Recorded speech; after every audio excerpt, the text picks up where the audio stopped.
सोचो एक दुनिया जहां सूरज कभी नहीं निकलता, जहां वक्त रुक गया है और यादें तुम्हारी अपनी नहीं। एक शहर जो अंधेरे में कैद है और जहां हकीकत का अख्तियार सिर्फ साए रखते हैं, जहां कुछ भी वैसा नहीं जैसा लगता है।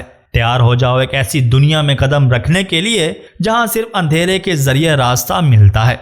Welcome to Dark City. एक आदमी जिसका नाम जॉन है, जो बाथटब से उठता है और महसूस करता है कि उसे कुछ भी याद नहीं है। वो अपने आप को मिरर में देखकर अपने फोरहेड पर एक जख्म का निशान नोटिस करता है और कपड़े जो उसे वहां नजर आते हैं पहन लेता है और आसपास क्लोज ढूंढने लगता है। वो कुछ चाबियां और एक ब्रीफ केस ढूंढता है। ब्रीफ केस के अंदर कपड़े और एक पोस्ट कार्ड है जो शेल बीच का जिक्र करती है। पोस्ट कार्ड देखते ही उसे अपने बचपन के कुछ यादों का एहसास होता है कि अचानक एक टेलीफोन बजता है। जब जॉन फोन उठाता है तो डॉक्टर डैनियल जॉन से कहता है कि तुम्हारे साथ एक फेल्ड एक्सपेरिमेंट हुआ है जिसने तुम्हारी यादों को मिटा दिया है और कुछ लोग तुम्हारा पीछा कर रहे हैं। तुम्हें वहां से फौरन निकलना होगा। और फोन कट कर दिया जाता है। जॉन को कुछ समझ नहीं आता कि उसी वक्त जॉन बेड के पीछे कुछ देखता है। वो नजदीक जाता है और एक औरत की लाश के अलावा टेबल पर खून से भरा हुआ चाकू भी देखता है। जॉन डर में वहां से भागकर होटल की लॉबी में आ जाता है जहां सब सो रहे हैं। होटल की घड़ी में 12 बजते ही सब उठ जाते हैं जैसे कुछ हुआ ही नहीं। रिसेप्शनिस्ट जॉन को उसका नाम लेकर बुलाता है कि आपने 3 हफ्तों का रेंट दिया है, अगर मजीद रहना है तो पैसे और देने पड़ेंगे। जॉन रिजर्वेशन बुक चेक करके अपना नाम और एड्रेस देखकर होटल से बिना पैसे दिए निकल जाता है। ब्रीफकेस वो पानी में फेंक देता है। जब होटल रिसेप्शनिस्ट जॉन के रूम में जाता है और उसी वक्त कुछ अजीब लोग आते हैं और रिसेप्शनिस्ट के चेहरे को छूकर उसे सुला देते हैं। जबकि जॉन सड़क पर चल रहा होता है तो उसे अपने फिंगर्स पर मकड़ी के जाले दिखाई देते हैं। वो कंफ्यूज होता है क्योंकि पीछे होटल में स्ट्रेंजर्स अभी भी जॉन के क्लूज ढूंढ रहे हैं। नेक्स्ट सीन में हम एक लड़की ईमा को देखते हैं जो एक बार में सिंगर के तौर पर काम करती है। परफॉर्मेंस के बाद एक को-वर्कर ईमा को एक कार्ड देता है जो उसके हस्बैंड के डॉक्टर का होता है। ईमा उस एड्रेस पर जाती है और डॉक्टर डैनियल से मिलती है जो एक चूहे पर एक्सपेरिमेंट कर रहा होता है। डॉक्टर डैनियल कहता है कि तुम्हारा हस्बैंड जॉन एक साइकोटिक ब्रेक का शिकार है। वो शायद वायलेंट हो सकता है।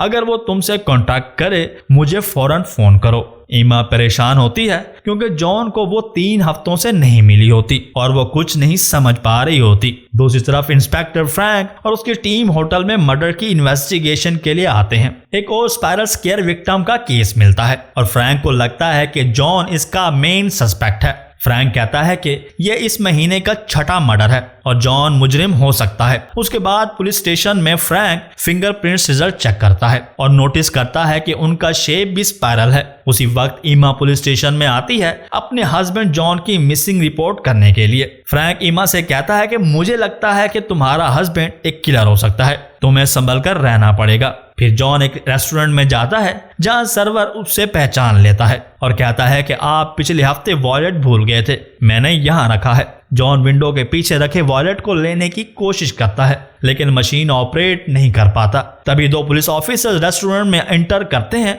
और जॉन उन्हें देखकर बेचैन हो जाता है। अचानक वो अपनी माइंड पावर्स के इस्तेमाल करता है जो विंडो तोड़ देती हैं और वॉलेट उसके हाथ में आ जाता है। पुलिस जॉन से सवाल करती है लेकिन तभी एक औरत मै आती है और पुलिस को कहती है कि वो जॉन के साथ है। पुलिस उन्हें जाने देती है और वो लोग मै के अपार्टमेंट में जाते हैं जहां जॉन रियलाइज करता है कि मै एक नॉटी वर्कर है, लेकिन वो कुछ नहीं कहता और अपार्टमेंट छोड़ देता है। फिर वो सड़क पर चलते हुए शेल बीच का साइन देखता है और अपनी पॉकेट से न्यूज़पेपर निकालता है जो मर्डर्स के बारे में है। उसे शॉक होता है जब वो रियलाइज करता है कि वो खुद इन मर्डर्स का जिम्मेदार है। उसी वक्त स्ट्रेंजर्स आते हैं और अपने हाथ के ट्रिक का इस्तेमाल करते हुए जॉन को सुलाने की नाकाम कोशिश करते हैं लेकिन जॉन को असर नहीं होता। जब एक स्ट्रेंजर चाकू निकालकर जॉन पर अटैक करने लगता है तो जॉन अपनी पावर से लकड़ी के प्लेटफॉर्म तोड़ देता है जिससे वो स्ट्रेंजर नीचे गिर जाता है। एक और स्ट्रेंजर का सर साइन के गेयर्स की वजह से कट जाता है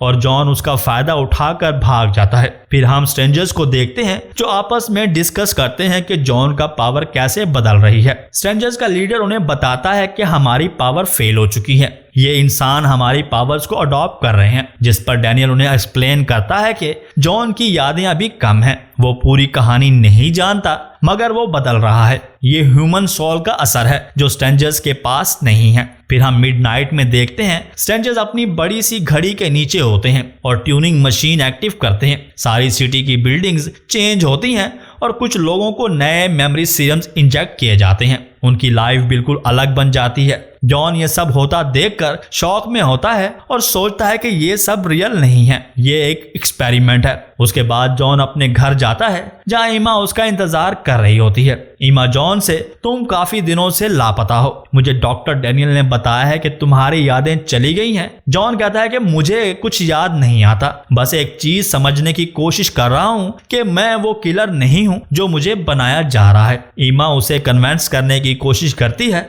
लेकिन तभी फ्रैंक अपने साथियों के साथ इंटर होता है। जॉन जल्दी से विंडो के थ्रू नीचे जंप करके भाग जाता है। फिर वो कैब ड्राइवर से शेल बीच की लोकेशन पूछता है, लेकिन ड्राइवर नहीं बताता। जॉन सबवे लेता है और शेल बीच के स्टेशन ढूंढने की कोशिश करता है, लेकिन हर बार अलग लाइन पर जाने के बाद भी उसे कुछ नहीं मिलता। तभी एडी एक्स डिटेक्टिव उसे मिलता है जो बताता है कि यहाँ से सिटी के बाहर जाना मुमकिन नहीं। मैंने खुद कोशिश की है मगर ये एक मेज की तरह है, हर चीज एक सर्कल में चलती है। एडी की बातें जॉन को मजीद शॉक करती हैं। नेक्स्ट सीन में जॉन कार्ल हैरिस का एड्रेस ढूंढता है जो एक पुराना एक्वेरियम होता है। कार्ल उसका अंकल होता है और उसके पास जॉन के बचपन की पिक्चर्स होती हैं। कार्ल उसे बताता है कि तुम्हारे पेरेंट्स आग में जलकर मरे थे। फिर जॉन कहता है कि मैं तुम्हें याद रखता हूँ, लेकिन शेल बीच का रास्ता मुझे याद नहीं आता। उसके बाद जॉन रियलाइज करता है कि सिटी में कभी सूरज नहीं निकलता और ये एक आर्टिफिशियल दुनिया है।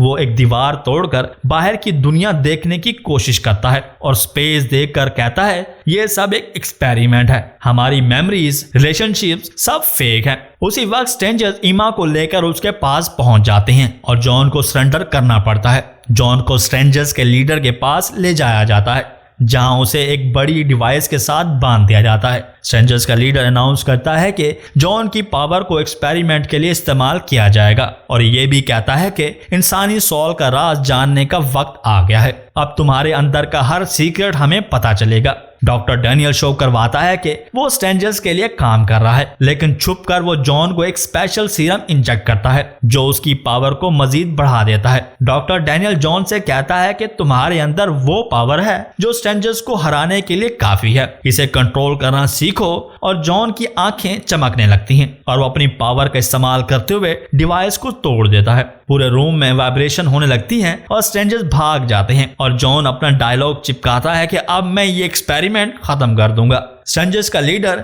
जॉन पर अपनी पावर का इस्तेमाल करता है, लेकिन जॉन अपनी नई मिली हुई पावर्स का इस्तेमाल करके हमला करता है जिससे पूरे रूम में मेटल ऊपर उठने लगते हैं। स्ट्रेंजर्स का लीडर जॉन से तुम्हारे जैसे इंसान ने हमें चैलेंज करने की कैसे कोशिश की, जिस पर जॉन कहता है कि ये तुम्हारे एक्सपेरिमेंट का एंड है, अब ये दुनिया इंसानों की होगी, एलियंस की नहीं। जॉन अपनी पावर का इस्तेमाल करके एक बीम ऑफ एनर्जी शूट करता है जो स्ट्रेंजर्स के हिड आउट को तोड़ देता है। बहुत सारे स्ट्रेंजर्स क्रश हो जाते हैं और उनका लीडर एक बड़ी वाटर टैंक में गिरकर डिसॉल्व हो जाता है। जॉन अपनी पावर का यूज करके सिटी को रिपेयर करना शुरू करता है। वो सिटी के आसपास ओकेजन क्रिएट करता है और पहली बार एक सनराइज का इंतजाम करता है। सारे लोग शॉक में मगर खुश भी होते हैं कि दुनिया बदल रही है। जॉन कहता है कि अब ये दुनिया फेक मेमोरीज के बिना चलेगी। ईमा जो अब आना की नई आइडेंटिटी के साथ एक थिएटर एम्प्लॉय है, अपने शिफ्ट के बाद शेल बीच जा रही होती है। वहां जॉन उसका इंतजार कर रहा होता है। ईमा उसे पूछती है कि तुम कौन हो। जॉन बताता है कि एक दोस्त जो तुम्हारे साथ चलने के लिए इंतजार कर रहा है। वो दोनों शेल बीच के खूबसूरत व्यू का मजा लेते हैं और एक नई जिंदगी का शुरुआत करने की कोशिश करते हैं